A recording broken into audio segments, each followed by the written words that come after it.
Hey, what's up, everybody? Cam Hemphill here, your host of the Medical Millionaire Podcast. Thank you so much for taking the time to tune in. My goal is to give incredible value and insight for practice owners. So, if you're looking to grow a practice, start a practice, ultimately, perhaps sell your practice, every single one of these interviews, these episodes that we bring to you, they're to help you elevate, they're to help you get yourself in position to become the best practice owner possible. I have interviewed hundreds of people. This is over 200 episodes that we've had here. We've also started our YouTube page. So if you guys haven't seen the YouTube channel, we were just talking about that offline. It seems to be getting more and more traction, and so I want to get some more visuals on there. So take the time to go look at the YouTube. It's on my Instagram handle. We also publish it on the show notes. But today I have two incredible guests on with me. They are in the same state that I am, Florida, the Sunshine State. In fact, I think the last couple interviews that I've had have been practice owners in Florida. So something's taken place in this amazing state. The aesthetics and wellness business is definitely thriving and growing down here. But these two are true powerhouses, and they're out of Tallahassee. In fact, I'm going to go on site and visit them in a couple weeks and be on their podcast. But I'm joined by Lauren Zirgibel and Megan Wilson. They're co-founders of Dewstate Medical Aesthetics and Wellness, and they host the Phil and Tell podcast. So they have their own podcast. They're creating content, and they just have an incredible story and journey. And these two have been really part of a new generation of aesthetic providers who are really blending clinical excellence, education, modern branding, and entrepreneurship into one powerful platform. Today, we're going to talk about becoming elite injectors, building modern aesthetics branding, social media, education, entrepreneurship, partnerships, all the things. And so I want to welcome Lauren and Megan to the show. Thank you so much. Thanks, Cam, for having us. Happy to be here. I love having two guests on at the same time. It's normally a one-to-one. And when we have three going here, it creates such great dialogue. And so thank you for doing that. Thank you for the time. What I want to know first is, the origin story. Obviously, you girls are partners now, but that didn't start from the very beginning. Can you take us back to the beginning? Maybe even, why medicine? Did either of you always know aesthetics was the goal? Well, the origin is certainly a fun story, so we'll start there. Megan and I met at our apartment pool Poolside. back in like 2021. Yes, we were both living in the same apartment complex. I had actually just taken a job at the practice she was working at, and we met at the pool before my first day. And I feel like we kind of had this instant click. And that's really where it all started. I think it's been a fun friendship that then blossomed into a full-on partnership, and we share a lot of common interests, a lot of common just like stories on how we got to Tallahassee. But yeah, it all started one day, like in May at the pool, which is funny. And like our journey to aesthetics, I feel like I speak for both of us when we didn't get into medicine to get into aesthetics. No. And I think that's the difference between people our age and like our early 30s versus maybe people now going through like nursing school or PA school. Is I hear a lot of them say, I just want to get into aesthetics. And that was never like our goal. Our goal was to treat patients and to think clinically and educate the masses on medicine in general. That's where like our passion came from, was medicine. And I think you have to have that foundation of like treating patients before anything else, because aesthetics is medicine. And I think that's where a lot of people get it wrong, is like that it's fun, or that like you get to make these fun reels, or like we get to inject Botox all day. And like while all of those things are true, it's also medicine at the end of the day. And like as I was getting ready, I don't know why, I was like thinking through like VO protocols. Maybe we listened to a webinar last night on Radius, and so maybe that's like where it sprang from. But so origin story, like going all the way back, was, speaking for both of us, it was just medicine in general. And then through the years, through our careers unfolding, like aesthetics was a part of it. At least for me, I started in plastic surgery as my first job out of PA school. And within that role, I actually sort of had to do Botox filler injectables. But through that, actually through Lauren coming on, after my first year sort of being there alone, was how all of this like flourished. We, like she said, we sort of just like bonded, connected. We had the same goal. We were both like, we really need to get on social media, like what, we hadn't really explored that yet. It was 2021. Not that like Instagram was, it was still huge. It's just like we weren't on there. We weren't educating our community in Tallahassee. And so, we just started posting things, and it grew, and people loved it. And we were able to educate our community in Tallahassee, because Tallahassee is a big small town. So people in 2021 they wanted Botox, but they didn't want you to post their face. They didn't want anyone to know they were getting it. And so through that, like, everything flourished through these little 60-minute reels, or 60-second reels that we had on Instagram. And Megan, you were there first, right? Yeah. So that was I went to school in Charleston, and life brought me back to Tallahassee because I went to undergrad here, and I needed yes, go Knowles. I landed a job at this plastic surgery clinic, and I actually didn't love surgery in school, and so I was like, all right, well, the loans are starting, got to pay them off, like, let's do this. And it just happened to be like such a huge godsend and one of the best things that could have happened in my career. But then shortly after that, Lauren came on, and so she was transitioning out of orthopedics for a reason we can get into, I guess, because that's also a huge story in our story. It's fun. We love telling it, but and I feel like it also speaks to like who we are and like who we've grown into. But yeah, shortly after Lauren came on. So did you meet at the pool when you were coming out of orthopedics? Yeah. I Okay. started my That's just, like, career perfect timing. in orthopedic surgery. I knew that I wanted to. Originally, I thought I wanted to be an orthopedic surgeon, and like, my Virgo competitive energy was really like, I'm going to go hang and like play with the boys and like show them that like girls are better. And so that was always my drive. I loved the technical aspect of it. I loved being able to just, I needed a part of medicine to really be tactile and, have these procedures that we could do. I mean, we were reducing fractures in the ER. We were, drilling and putting bones back together. So like, it was a lot of hands-on experience. I moved to Tallahassee and took a job in orthopedic surgery here with a big group, and ended up meeting my husband there, which was the surgeon that I worked with.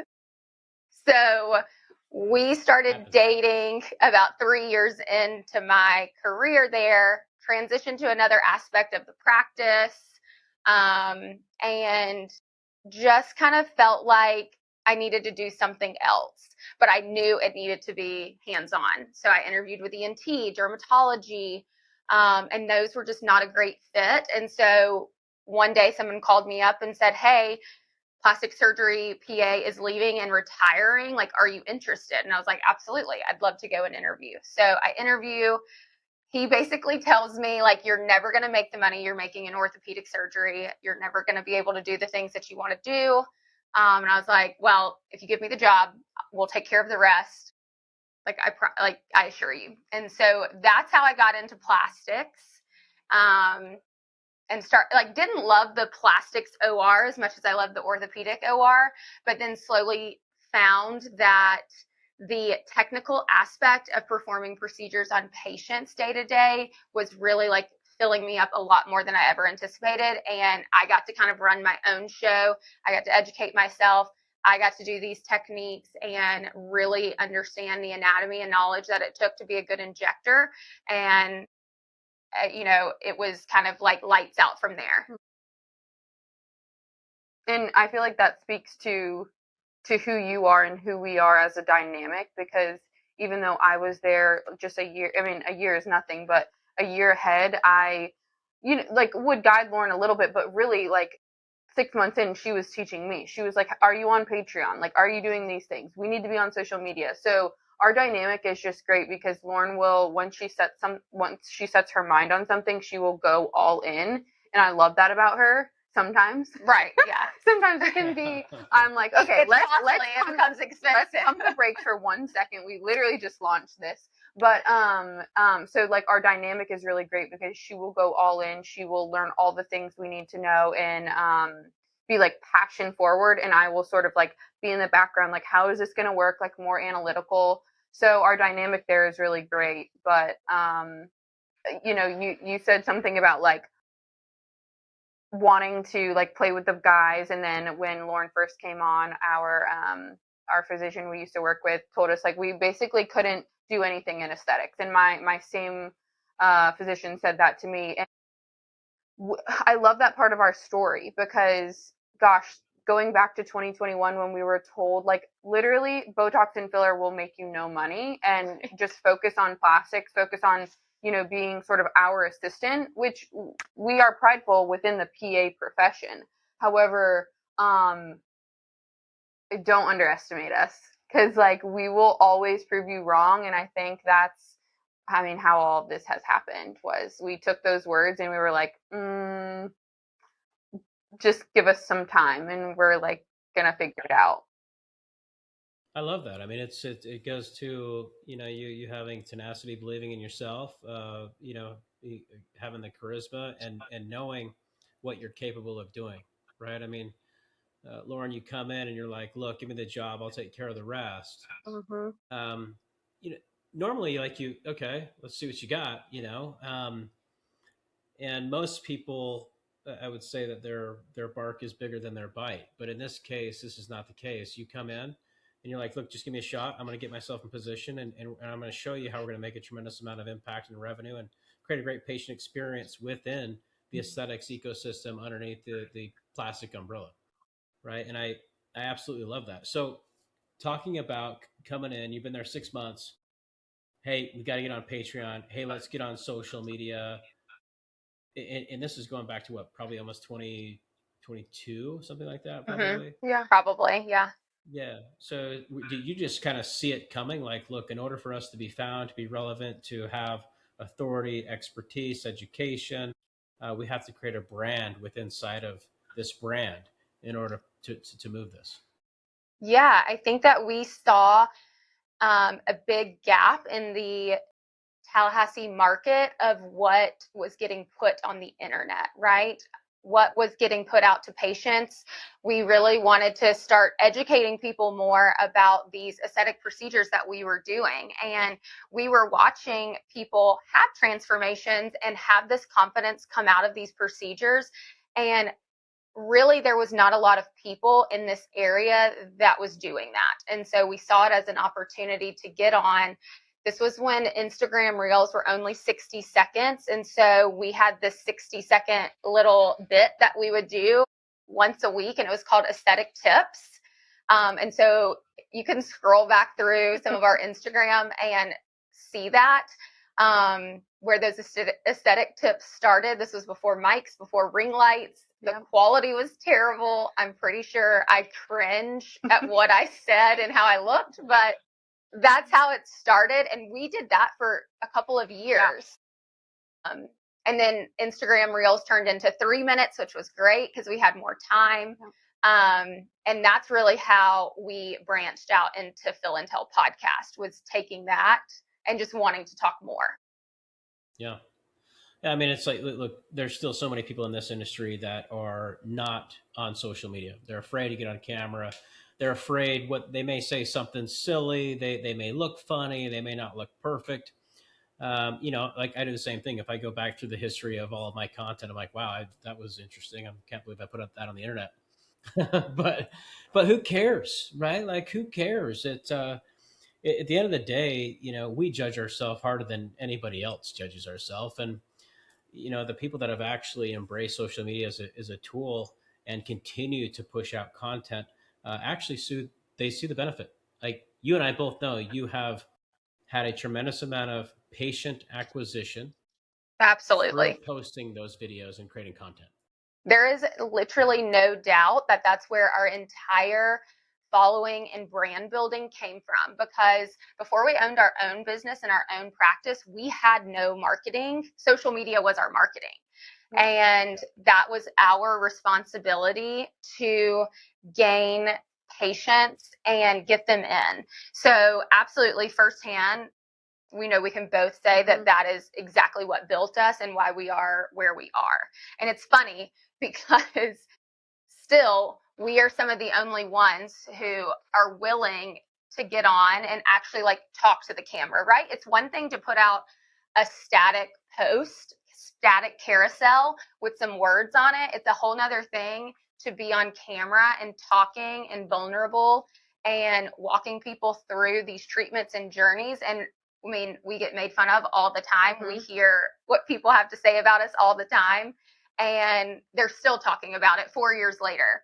So, I mean, it is cringy at times, but I heard today on a podcast, it was like, if you can accept being cringy for 30 seconds, that's about how long somebody's going to think about it.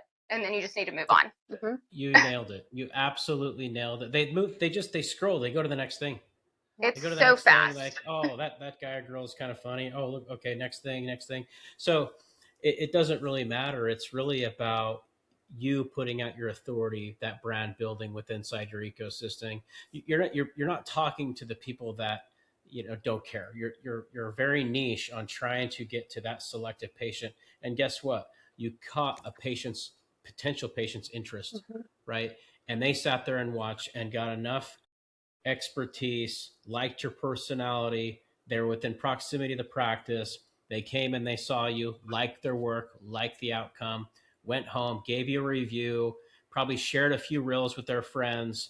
And that's how the word spread, right? And I'm sure you didn't have a marketing budget inside the plastic surgery practice. They probably set you up with, go figure it out. I'm doing surgery all day. You guys are like my little admins. Yes. And you did what you had to do. Yeah, I mean, Instagram is free.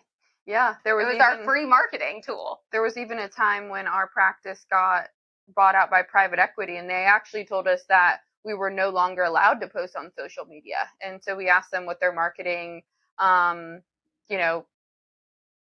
was then, and they didn't have one. So wait, private equity came and made an acquisition, and you're not allowed to post on social media and keep building. Yeah, all of the videos we had ever created were instantly theirs. If we weren't going to have their name and our handle, then we had to delete everything. That probably was the ignition that sparked us to wanting to leave. Yeah, I mean, it was years of conversations between the two of us. We knew it was going to happen, but when they came in and sat us down and were like, yeah, you can't post on social media anymore, we were like, we literally grew your aesthetics brand to what it is. That's why you probably made the acquisition, as you see the opportunity. Obviously, plastic surgery is doing its thing, but the opportunity is, non-invasive elective procedures. Absolutely. That have brought in millions of dollars, way outpacing, surgical now, and shoot, with the future, it's just going to get more and more, rapid. So that is very interesting. What year was that? That was 2020. 2025. No, the conversation was 2025 because we resigned in October of 2025. So Dewstate is literally brand new. But that conversation was probably the summer of 2025. And we had months where it was back and forth. I mean, so much so that they told us we were breaking the law. And I was like, wait, what? The law of freedom of speech? Like, what laws are we talking about here? And it was mostly because of patient liability, right? But they signed consents. Right. So, and we are very close. Yeah, we are very close with our patients. There was never a time where I was posting a photo and they weren't going to know about it. Like, I was like, hey, just another. They probably shared it. Yeah. Yeah. So it was kind of, I felt like that was almost the catalyst for everything else that was going on.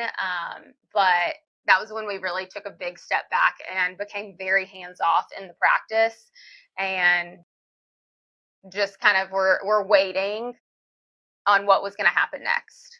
Yeah, we were sort of like we were launching their aesthetics, or we had been launching their aesthetics, but yet we were just employees and always treated like employees, but expected to like hit these numbers and continue to see patients and continue to grow things. So it was an interesting dynamic.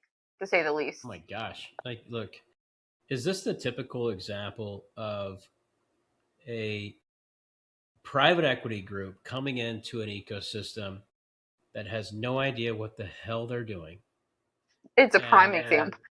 it's it is like the whole like suit and tie vest wearing, Ivy League school guys that are just jackasses. Sorry, but I, I've seen the playbook a few times. They're the know-it-alls. They just look at the P&L, the balance sheet. They have no idea of patient acquisition, social media. They're just so legacy in the way that they're thinking. When if you really like did some diligence and looked under the hood and really looked past, because it's just another deal for them. You know what I'm saying? Mhm. That they're going to get off that phone call and they're going to go to the next phone call. They only have so much time to work on your opportunity and talk with whoever is like feeding them information. They probably didn't even understand that, which really is just an example of poor diligence on their end. And I think that private equity has an opportunity to really be a lot more, to kind of talk more to the people who are the high earners in the group, right? Like this obviously was a private equity company that was focused on building plastic surgery, but aesthetics wasn't nothing. I mean, Megan and I were revenuing $2+ million a year, and we weren't a part of the conversation. We weren't a part of the plans. And I think that if there was some more inclusion in the people who are working for you now, then I think that relationship could have been a lot different. And it could have grown even more, because I am not discounting the fact that private equity has the money to put into marketing, has the money to put into automated systems and AI and doing all the things that we are doing very slowly and on a different scale. So I think if we flipped the script and private equity was a little bit more involved with the people who are in the practice, then I think those relationships become a lot different. Mm-hmm. Yeah, I mean, look, there is some there's some wonderful private equity partners in the market that understand aesthetics, right? And they can come in as great partners and build off of what you're creating, and they're getting better and better and better. But there is, I mean, I've gone through an experience myself where private equity came in, knew nothing about the space I was in, knew nothing about the founder, knew nothing about the history, knew nothing about our customers, really just looked at the P&L and balance sheet and started making decisions. It's like, why don't you call some of our customers? Why don't you interview some of the team members? Why don't you actually understand what type of tech is in this industry? And so I can really lean on that with you, and go through. Look, people either have a wonderful experience with PE, Yeah. like a wonderful, they come in and they're true partners, and they're like, whatever you're doing here, this is working. We're going to be a partner. We're going to put KPIs in place. We're going to help align the tech stack. We're going to get the right leadership team in, and we're going to grow this with you. And by the way, we're going to give you a bigger marketing budget to go do what you want to do, and whatever. And like, have those conversations. Those private equity companies, they contribute, and instead of just looking at through the finance lens, because all they're going to do is go, basically, all right, we don't care if these gals actually leave, we're going to figure it out. We're just going to go package it under a big umbrella, and we're going to go flip it to the next guy, and maybe we make a little bit less money, but we're going to make a lot of money in the long run. It's so unpersonable. It's just it's just, oh, I Yeah. can't. Yeah, and we gave it a year. Like when we learned, it was spun a different way to us at first. It was simply like just investors. And then when we realized it was a true private equity, we like, Lauren was ready. She's like, Megan, this is it. And I'm like, we decided we were going to give it a year, because it's always the two of us together, of course. And we gave it over a year by the time we resigned. But like Lauren said, it was everything that sort of happened late summer of 2025 with social media, and there were changes in like just finances, 401k stuff that didn't sit well. And we were like, okay, like we actually have to leave now. And it's been so great mentally, emotionally, everything, because you sort of were doing that same thing for someone else, and just an employee, clearly just an employee, because we weren't involved in any big decisions. even though we were probably two of the hardest workers they've ever had. And so really not getting that recognition was like our last, was kind of the catalyst, like Did Lauren they said. change the financing, like in terms, like they lower the 401k? Did they? I mean, is that the typical squeeze as much as we can out of this? Because look, I'm not bad mouthing private equity. I am bad mouthing shitty private equity. Period. End of story. That there is some jerks out there, but there's Yeah. also some wonderful, wonderful partners, and I call those are partner private equity players that are there with you, right? And those are the I like those people are great. They do a wonderful job. They were very new to private equity. I mean, I think they had been established for a year before we were a part of it. So it was a whole new group. Like they are trying to figure it out just like the rest of us. And I think that they made some interesting like decisions that then affected everybody. And then they had to go back and unmake those decisions. And so you kind of just saw the chaos. There wasn't great leadership. There wasn't a lot of clear vision. And so you could kind of just see that the crumbling underneath all of it. And, as hard as we were working, I was just like, I was kind of tapped out at that point. I was like, I'm coming to work to see my patients and that's it. And I'm going home, And so I was like, if I'm going to work harder on marketing and harder on these things, like, let's just do it for ourselves. Because at that point, like, it's benefiting us at least in a different way. But I had really kind of checked out. It was time. Yeah, it gets to a point to where it's like, hey, I'm just showing up for work. I'm not really building anymore. I mean, your patients could eventually start seeing that, right? You're not really showing up for them anymore. You're just kind of forced to show up, and that's just a terrible experience for the patients. Let me ask you a quick question. You mentioned we were employees. Did you have performance-based compensation, or was it just bring in as much as you can? Were you getting, was there anything geared towards your performance, and were you rewarded for that? Yeah, I mean, it's funny because this is a conversation we had with my husband, who's our acting CFO right now. He, was like, why are you leaving this job where you are literally making bank?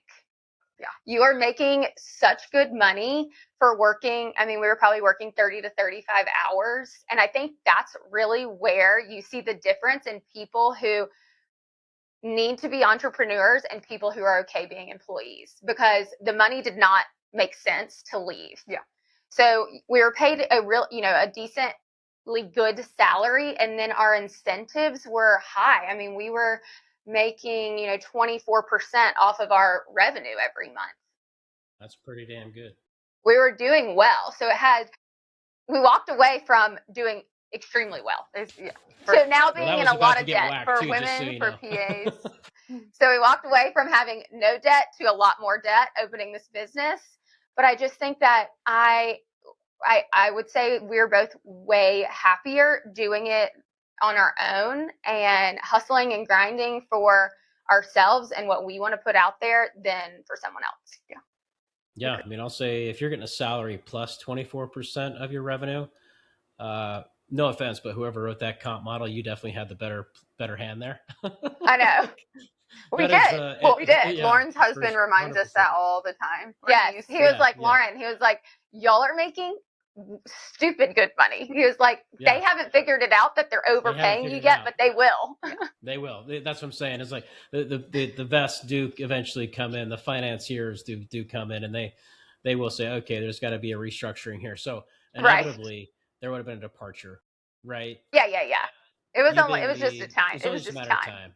Yeah. And I mean, to go through that, look, kudos to you. I love that, to say, you know what, I'm going to walk away. Maybe it takes me a year to figure it out. I don't know, but I'm going to bet on myself. I'm an entrepreneur through and through. Truly. I have never really worked for anybody besides myself, and it's always been performance-based income, and it's treated me very, very well. And I can see that within you too. It's obviously treating you very well, and there's something to be said to say, you know what, I'm going to put my ass on the line. I'm going to go out there. I'm going to do this for me. I've learned everything that I can learn. And if there's somebody that's kind of telling me what I can do and can't do, and I have to live under your roof when I already did that with my parents, like, no, I'm going to go do my own thing here. I love that. I love Yeah. that.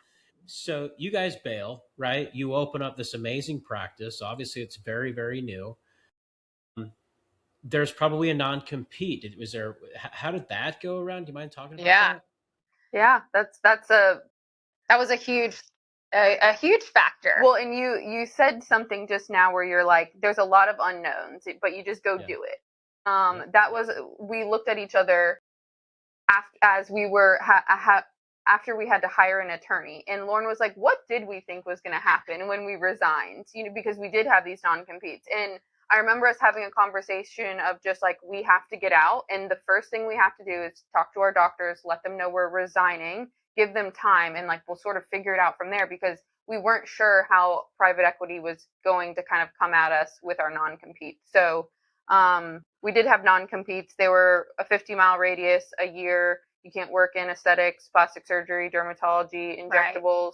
Right. And so we were kind of presented with this interesting opportunity. The CEO of our private equity group flew in and offered to let us out of our non-compete if we took over the building that they were currently in.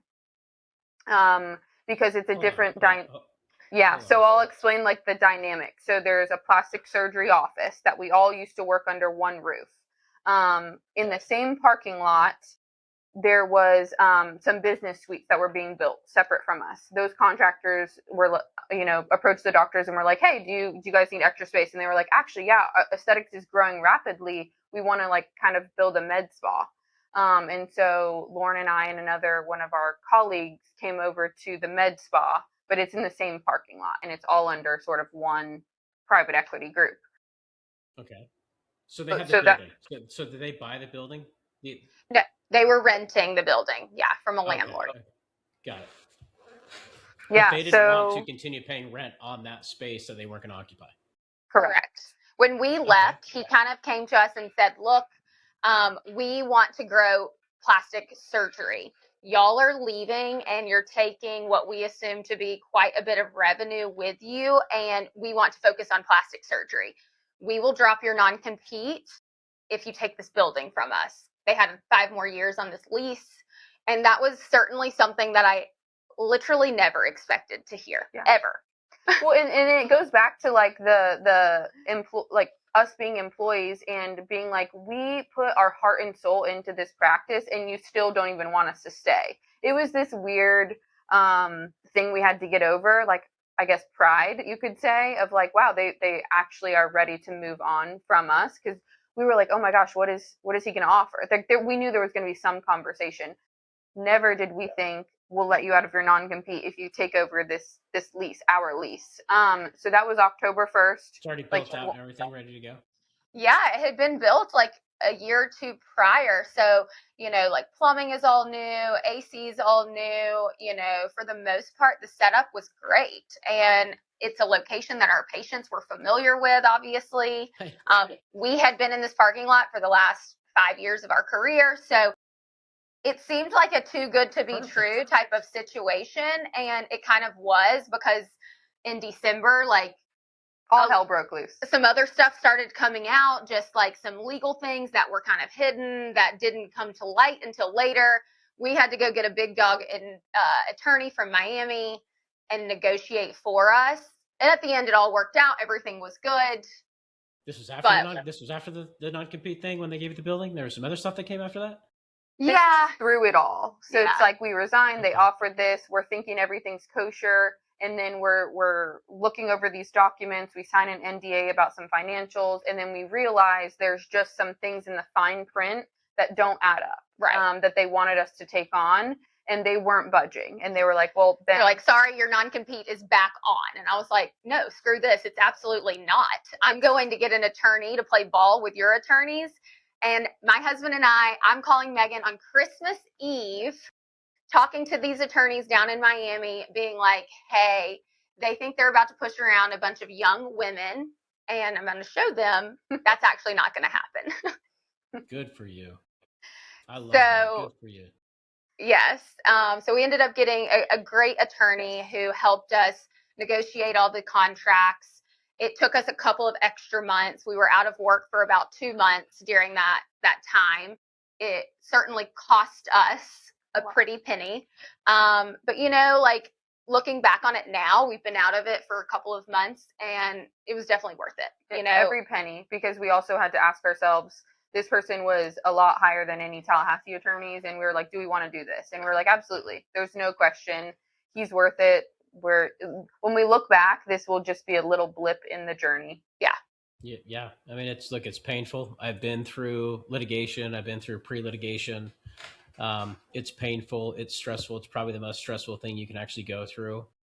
It's expensive at the same time, and you always want to talk to your attorney. And, every single time you talk to them, there's a bill that's coming. Oh, yeah. Absolutely.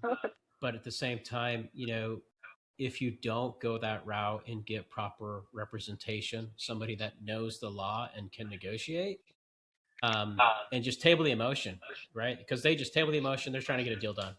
Mm-hmm. I've been through that as well. And look, it's painful. It's expensive. It's time consuming. You think it's just going to go on forever. But at the same time, it's the only way you can get past it. Because it's like, look, we're either going to do this pre-litigation thing or we're going to court. Like it's going to court, right? It's just, we'll just let a judge decide. Here's what I've learned on that too. And this is for the audience as well. If you guys ever find yourself in this situation, is if you truly have the documentation, the facts, the meaning, it's logical, it makes sense. And you have a bully that's trying to put you in a corner and you're right. And you have the evidence, push it all the way to court. Because what they'll do is they'll be like, yeah, the PE firm is like, yeah, I don't really want to go to court. That's expensive. That's going to take 5 years, 7 years, whatever it's going to take. And what are the chances of us winning or losing? Like, we could actually lose this. This could be a bad deal. So most of the time in your specific situation, you had a great lawyer, you had good representation, and it was like an immediate, it was short-term pain for a long-term gain. And now you're in that location, right? You're in that location. Yeah, we are. And are they in the same spot? They're across the street from us. And we had a huge grand opening party last week, and it was interesting. Yeah. So we renovated a lot. We painted. We redid flooring. It's just the most beautiful space, and couldn't ask for anything better. Love that. We made a little cosmetic upgrade, and made it really a space of our own, and kept it very on brand for what Dewstate is. Good for you. I love that. It's so we'll move on from that here in a second. But couldn't this whole thing just been avoided? Like literally, the whole thing could have been avoided. You stay on, they keep paying you, they lease the other spot, they grow the aesthetic side, patients flow from plastic surgery to aesthetics, back and forth. There's a wonderful synergy relationship. You have your own thing over here, separate it. The whole thing could have been avoided.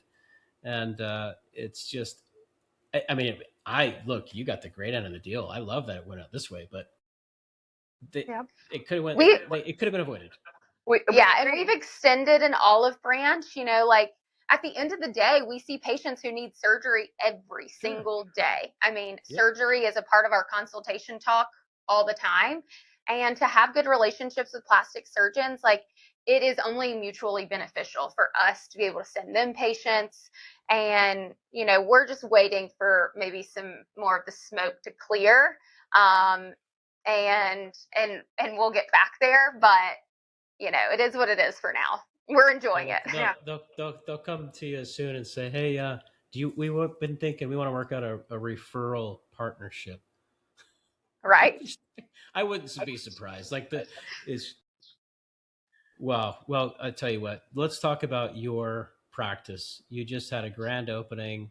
Tell me about the treatment rooms, the facility. I'm sure the patients love you. They're starting to come over. Talk to me about that.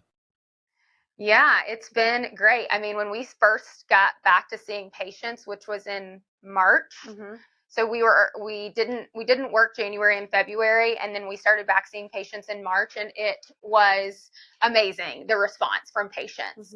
We were in a small rented space We were seeing patients twice a week. We were working 12 hours a day. So like the patient loyalty and the community that we have built was really epic.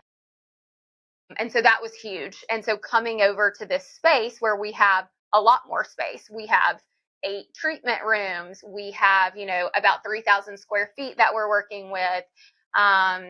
We have really made it a place where we want patients to come and to feel relaxed and to have a great experience, to come in, have amazing treatments, have bomb results, and then leave feeling like they can't wait to come back.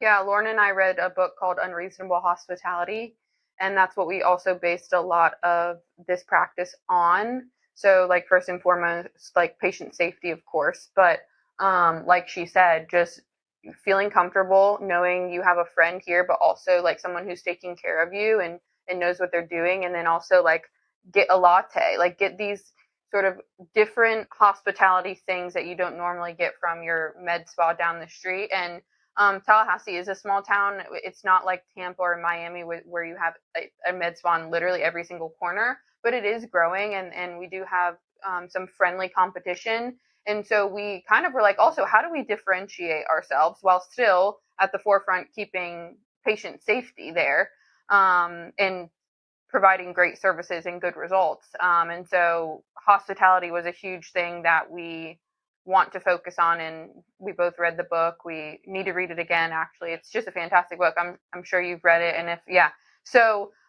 that is also very much at the forefront. And then this space, I feel like, just indicates this like bold but feminine, this comfortability but I don't know, elevation in luxury. So we are big on aesthetic medicine as luxury medicine, and unfortunately it's not accessible to everyone, and that's just how it is. But we also want to be the people that can hopefully serve anyone who wants to feel better and gain that confidence. So we hope our space shows that. 3,000 square feet, 8 treatment rooms. You have the ability to expand. It's you're set up with success, and obviously delivering a wonderful patient experience. It sounds to me that the books are being filled. You're busy. Yeah, it's great. It's wonderful. Like we really rely on each other, and so something that Lauren worries about through our unemployment era of 2 months, like, were things that I didn't worry about, and like vice versa. So the balance of each other, when we couldn't do it without each other. I was very worried that none of our patients would come, and Lauren's like, our patients are going to come. It's just like, when can we start working? And I'm like, we're going to start working. Don't worry. So just this ebb and flow has been such a learning experience, and has helped our relationship. I don't even think Lauren and I ever sat down and were like, we're going to do something together. It just naturally formed into that. There was no me without her or her without me. Like, I think just through aesthetic tips, it sort of just like glued us together, and we knew we were in this together. It's so great to have a partner. I don't know how people do it on their own. So I'm just so grateful to have her like through all of this. So nice to have a sounding board. It's so nice to have that partner that understands it, that gets it. I'm sure you two talk. I don't know. Literally all the time. All the time. Well, and it's so funny. We heard somebody say that they don't think we're actually friends. And I was like, I don't know that you could do this without being friends, because there's this foundation, and like our friendship comes first. And if we really need to have that like heart to heart, like we did last week, then that's what is our foundation. That is our sounding board. And through that, we've been able to flourish and build this business together. Yeah, absolutely. It's funny because, like Megan said, I don't know how people do it on their own. There's so much to do every single day.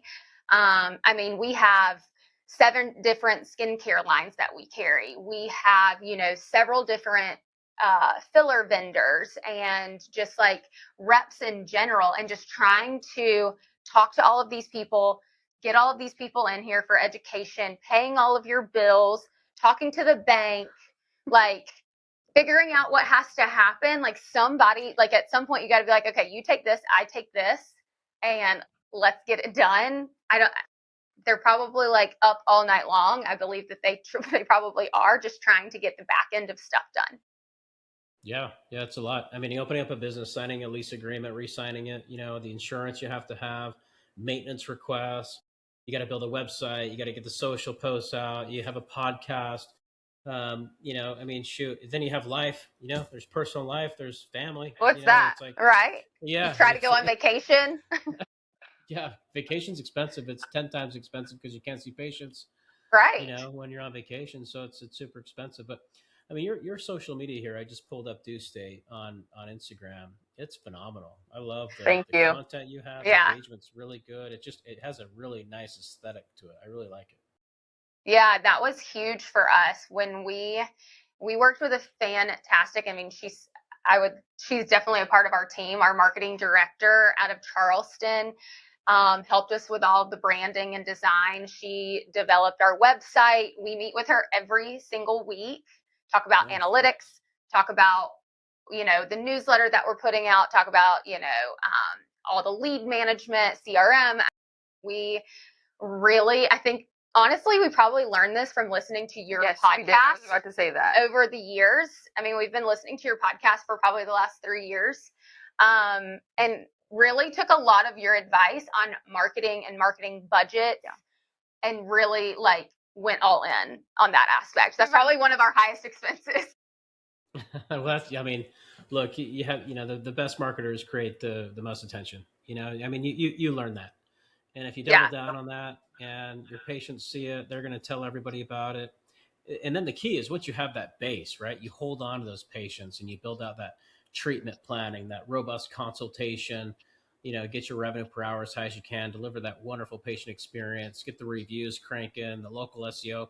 It's probably not as hard in Tallahassee as it would be in other much larger markets, right? Yeah. From an SEO standpoint and marketing standpoint, especially if you're doing it, if you have like what you guys have, your marketing is way ahead of Tallahassee. Yeah, we think so too. Yeah, yes. Yeah. I mean, it's like, it's got I would say more Tampa Bay, Miami, Fort Lauderdale type of look to it. Yeah. And we really, it was one of the things that we really thought about a lot when we were developing this brand. It's like, how can we differentiate ourselves, but also stay true to who we are? Mm-hmm. And I truly believe that red kind of boldness that you see is who we are as people. Mm-hmm.